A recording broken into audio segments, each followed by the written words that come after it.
So Barbara Mandrell had the hit song about being country before country was cool. That's been a few decades ago. Is country cool, and is agriculture a cool vocation? That's what I'm talking about with my friends, the Next Dream Ag. That's right, the next generation of Extreme Ag. They're joining me to talk about, is agriculture cool? This episode, special episode of Extreme Ag's Cutting the Curve.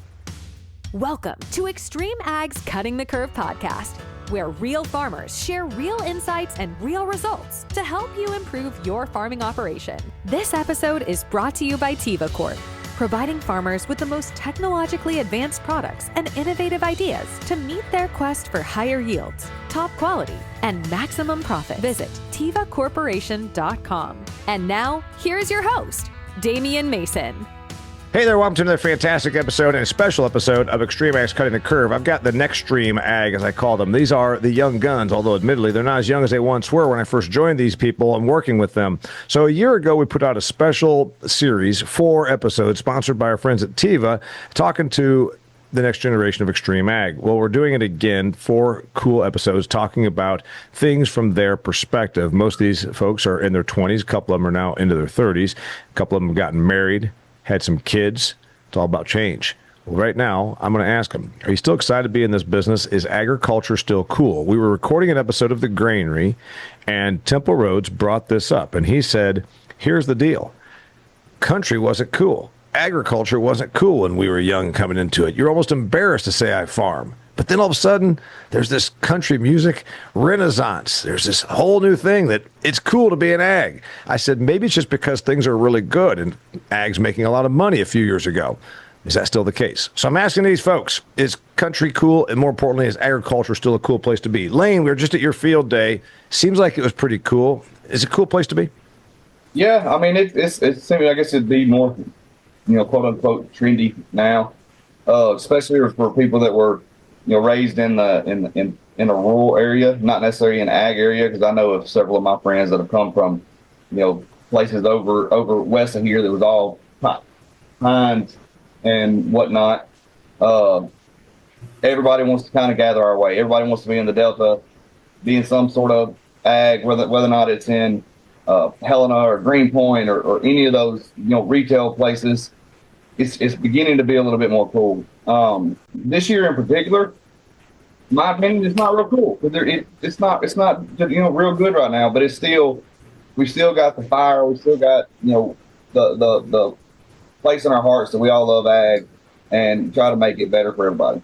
I don't know if it's economically oriented. It doesn't seem like it is. Jason Aldean sings about flyover country, and that's not even a new song. I know that, but it's newer. And the point is, I don't think he ever says, and look at all these people making money selling $9 corn over flyover country. It's more just like it's the cool factor. So I guess it might have an economic component to it, but it seems to me that ag is cool. Vern, I don't even know why I'm asking somebody. You're like 28 years old, but you have the persona of a 68-year-old man. I don't even know why I'm asking you, but is ag cool for your generation? I feel like it's changed pretty recently. When I was in high school, I didn't feel like it was cool to be country, all right? And nobody was really wearing their cowboy boots or anything like that to school. And then when I got to college, which I was in a very agricultural college, is when it felt like it was a lot more people wearing their flyers to class and stuff. I thought that was a little much. But since I got back home, it seems like a lot more young people are more interested. They want to work in ag. They want to wear cowboy boots and pearl snap shirts. And I feel like it's changed pretty recently. And you can see that in country music too. A lot more rappers and pop singers are coming into it too. So yeah, I would say it's getting cooler very quickly. Beyonce became a blonde white woman who rides a horse and wears cowboy gear. So something's going on. All right, Jackson. Yes. Jackson, I don't know if you're the epitome of cool, but you do drive a race car, so we'll give you that. Is ag cool? I think depending on where you're at is determining if ag is cool. Like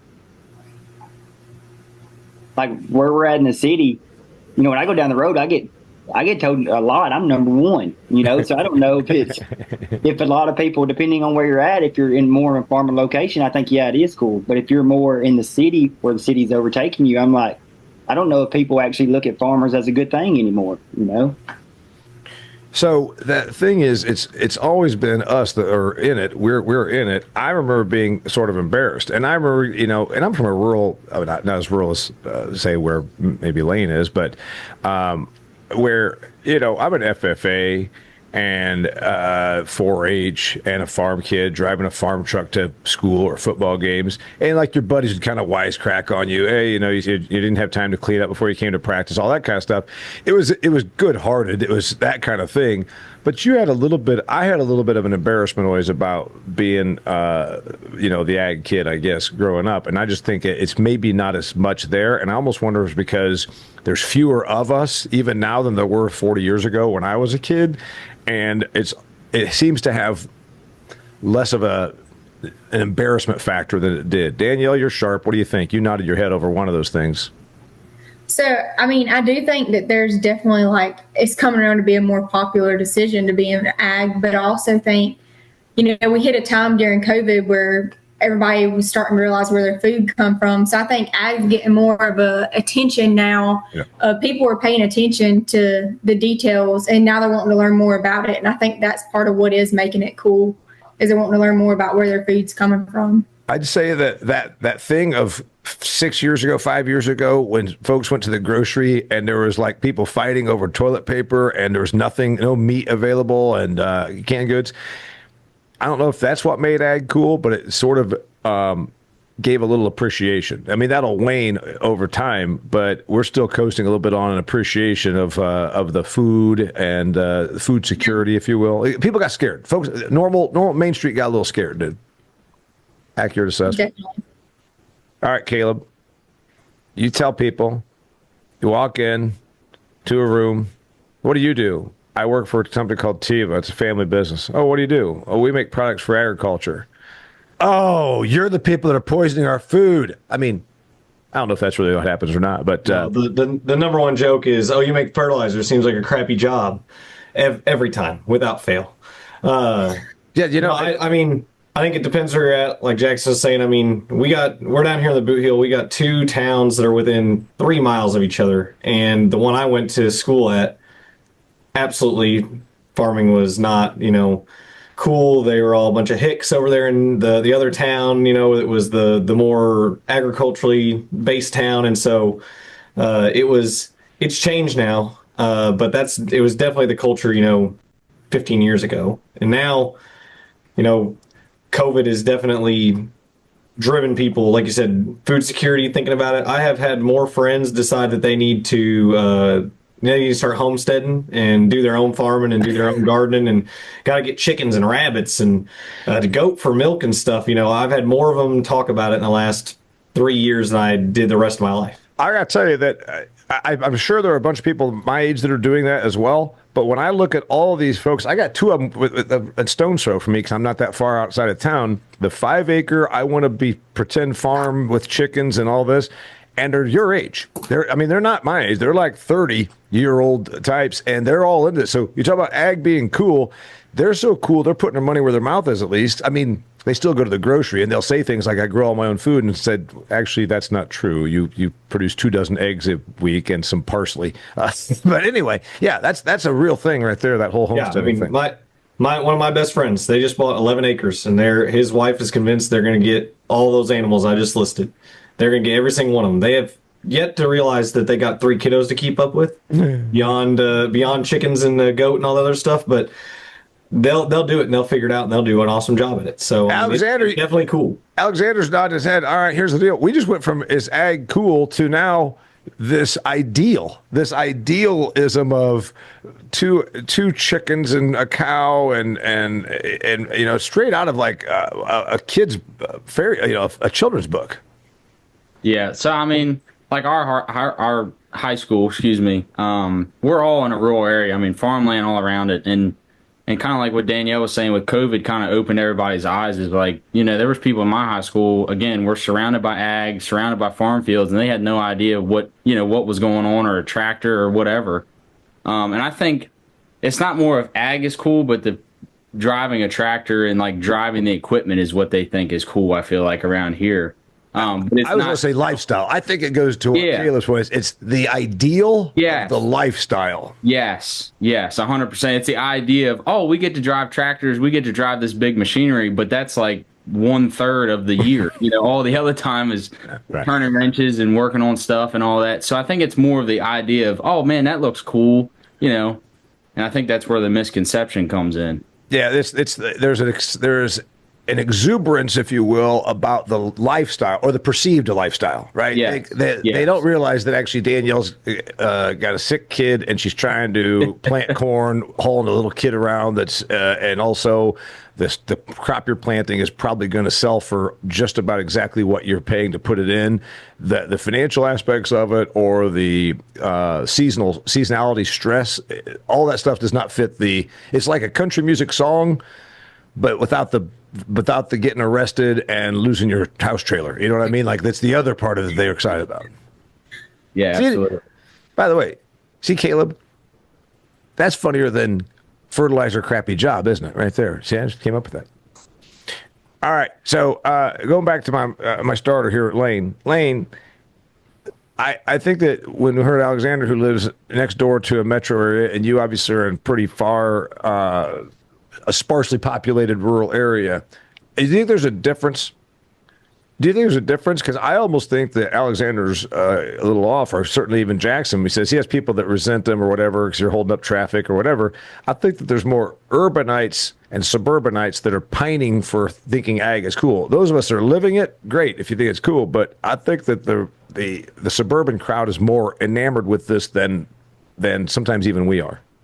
Yeah, I don't disagree. I mean, and to your point that you had said earlier about being embarrassed of being the ag kid, I was not one of the only ag kids, but there was several more that were not ag kids, and most of them didn't. You didn't get made fun of, but everybody thought, oh, he's a farmer's son. You kind of tended to stay away from it. Kind of kept me from wanting to be in it until I was 16 or 17 years old. But I think in a rural area, it's not like everybody wants to go, like Caleb said, go get them a house with 5 acres and, farm their chickens and their goats and all that, to where the people that come out of the city, that's all they want to do. When they get out of the city, they want to be country. I mean, and all of us down here, we're from a big city that's more than about 7,000 people. We're an hour and 15 minutes from, no matter where you go. So everybody's country around here. Like I know Jackson's probably got friends in Madison or whatever, and that absolutely have no idea or don't want to have no idea about country or about farming. But when they go out into the country, they go to Jackson's place, they're just in awe. Somebody comes to my house, it's just, they drive by it every day. There are funny things, by the way, that the folks that would come to your farming property and the stuff that strikes them that is completely, you don't even think about it. Like the fact that you have firearms in your truck, that there's a bunch of cats and they're like, what's their name? Like, what the hell are you talking about? I didn't even know there was cats under the corn crib. What are you talking about? Like there's always that thing that's very different for us. Do you think that it's cool for us for the long haul? Like those of us, your generation has definitely embraced it more than mine because of some of the things I talked about, and it could have an economic component to it. People meet like Matt, Temple, Chad, all of us, Kevin. We came through when it was a bad place to be. We were really, really financially struggling, and then there came this whole renaissance of ag's cool, country music, everything like that. Does it have staying power? Is ag going to be cool? Caleb, you go first. Is ag going to be cool 5 years from now as it was the last 5 years? I think so. I think you're going to see the COVID just opened everyone's eyes, but it didn't keep the momentum going. The momentum is still there. People, housewives, people in the city, they all are driving this mentality of they really care what's going into our food now and how it's going. And so this movement of, being stewards of the land is going to become, I think it's going to stay pretty popular. I don't see it going anywhere anytime soon. Jackson, did Kendall marry you because she had this sort of this fairy tale idea that you find you a farm man? What's that one? She thinks my tractor's sexy. Is that what happened? She's preparing for the I think race. it's more the race car that draws her in. Alexander, you hearing that? Get yourself a race car. Yeah, I'm gonna try to. We'll see we'll see what happens. We'll see what happens. Does country have staying power? Is ag cool 5 years from now? All right, Vern, you had a little baby. When your kid's going, a first grader, second grader, he might want to be like dad because that's cool. But are the other kids in that generation going to think ag is cool?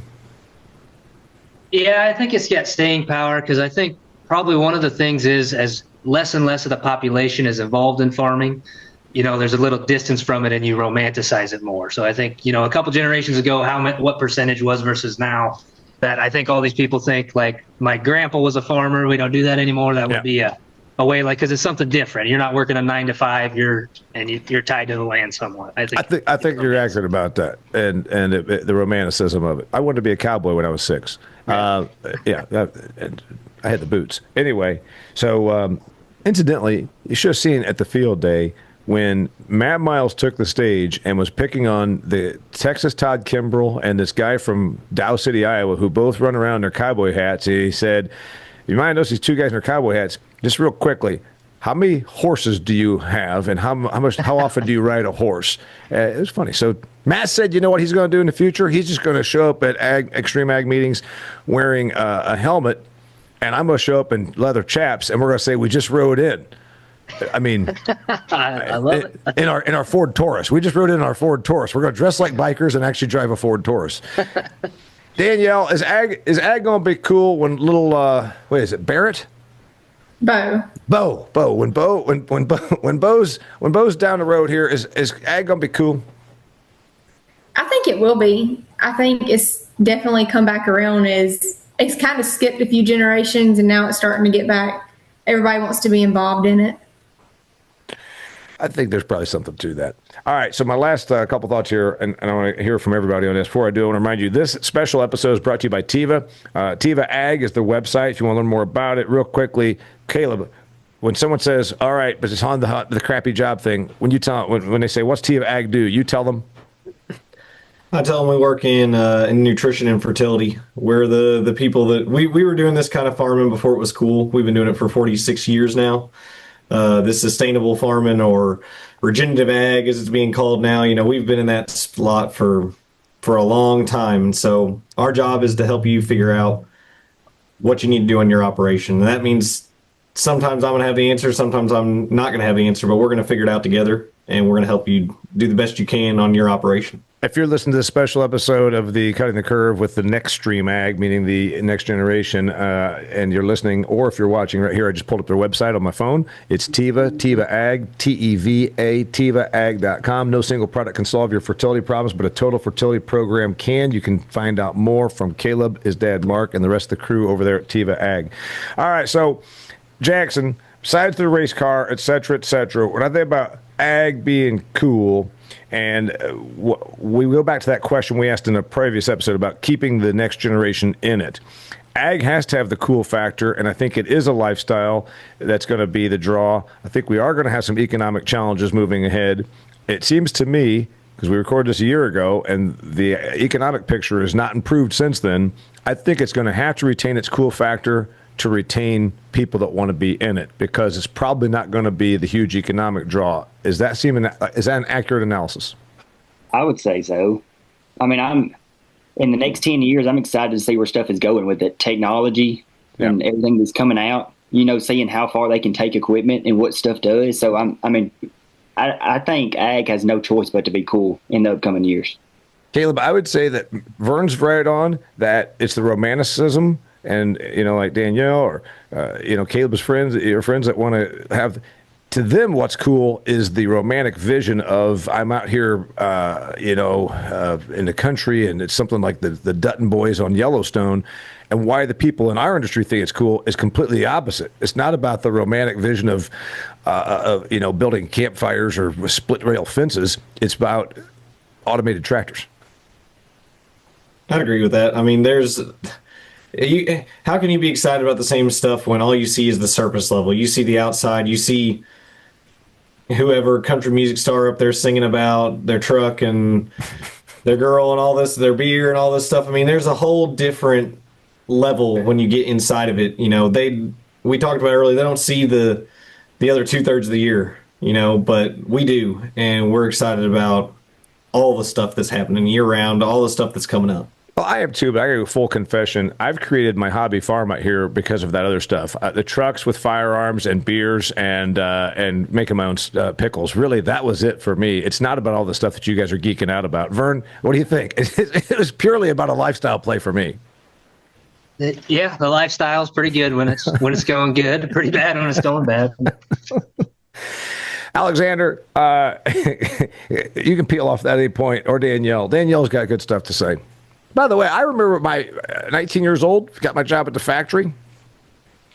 This kid that was from a town, not from a farm background, asked me which high school I went to, and I told him, and I said, well, yeah. He says, I thought you went to such and such place because you're a plow jock just like them. Plow jock. I called a plow jock my first day on the job with some kid from another county, and I thought about smacking him, but I'm telling you, ag wasn't cool back then. Plow jock. Danielle, what do you got? I don't think I don't think there's as much name calling anymore. I think they do mean tweets and mean texting and snapping, but I don't know if they like call out somebody for being a plow jock on the first day of the job. Everybody's a redneck, Damien. That's what it is. Hick. You forgot Hick. Yeah, or Hick or whatever. If you're in the country, yeah, your hands are dirty. You're a Hick and redneck and everything else. I don't have to worry about that. Everybody's country and Hicks around here. We'll just go to the Delta. Yeah. Hey, you can come as far north as the Boot Hill. It's the same here. Until you hit those two hospitals in Cape, you're good. Yep. Danielle. Yes. I said I'm giving you last go. Okay. You made me start with Lane, so we're finishing with you. Okay. I do think that it's going to stay cool. I think it's definitely going to have its ebbs and flows because the economy doesn't look great for this year, as Lane said. So for the ones of us that's in it pretty deep, I mean, there's still going to be hard times, but I don't think it's going to lose the cool factor in there. And I think that the lifestyle that it creates for all of us is what makes it cool for us. Like we get to be with our family, we get to continue to do what we love, and we get to plant the crop and then harvest the same crop and see what we've grown that year, what we've learned, and what's changed. Kind of into that romantic vision, which has got an actual basis in reality. I mean, all romantic visions are supposed to have some basis in reality. They're not completely fairy tales. So to Vern's point, part of that thing is the self-sufficiency, even though we know that with your 5 acres and your organic rhubarb and your goat and your 3 chickens, you can't possibly be self-sustainable. There's that romantic vision that I'm doing this. That's really, I think, that's that cool part of it. They know it's bullshit. They know they're still actually going to McDonald's, but it's the idea that I'm out here doing this. I really think that's it, right? I created something. That, and it's stuck in your blood. Like that's something, like at least for around here, I know it's probably the same for you all, but like all the big farmers around here, it's been from their grandfathers and their great grandfathers and everybody that's, passed it down along the way. And that's just something you can't get out of your blood. Well, maybe even the small farmers. I mean, anybody. Yeah, anybody. Yeah. Cool. All right. I asked a question, is ag cool? I'm going to let Caleb give us the wrap up here since he's the one that is paying for this. Teva Corporation, the Teva Ag, that is. Last thought on ag coolness. On ag coolness, are your kids, do they think you're cool for what you do? At 2.5 and 1 on the way. No, I don't think she really has any concept. The best I get is I come home filthy and she says, Daddy's covered in fertilizer. Mm-hmm. And that's cool to me. So I don't care if she thinks it's cool. I love it. And so I think that she, as she gets older, will appreciate that we, what we do, that we're carrying on a legacy, that we work hard. I don't know if she'll think that agriculture itself is cool, but I think that she'll think the other aspects of what we do is. Yeah, I think the cool thing has some legs because there's still this healthy amount of adoration or admiration for the industry. Like in general, other than the wackos that think we're poisoning them or whatever, in general, there's still a sort of a wholesomeness and a level of healthy regard for the whole industry. I have no fear that my daughter will grow up embarrassed of what we do. I'll put it that way. I don't think that she'll have to be like you were and kind of, worried about what other people think. I think that she'll be able to go tell her friends what daddy does and be proud of it. Yeah. And I mean, my biggest problem is going back to when I was 19, Eric Shira. I should have smacked him silly for calling me a plow jock, but I didn't. But other than that, I mean, I have no problems with the whole the upbringing about ag being cool or not cool. Anyway, this is a special edition of XtremeAg's Cutting the Curve with the next XtremeAg. This is the second generation from their farming operations or their agricultural business like Teva. Go to Teva Ag, check out that. Also, if you enjoy our programming, check out our new hit show, The Granary. It's available on our YouTube channel. If you're not subscribing, go to YouTube, type in XtremeAg, and then you'll find our shows, and you can hit subscribe. It don't cost nothing. You can see all of our great stuff, including all the videos that guys like this and gals like Danielle make on their farms. Till next time, thanks for being here. I'm Damian Mason with XtremeAg and a special edition of Cutting the Curve. That's a wrap for this episode of Cutting the Curve. Make sure to check out XtremeAg.farm for more great content to help you squeeze more profit out of your farming operation.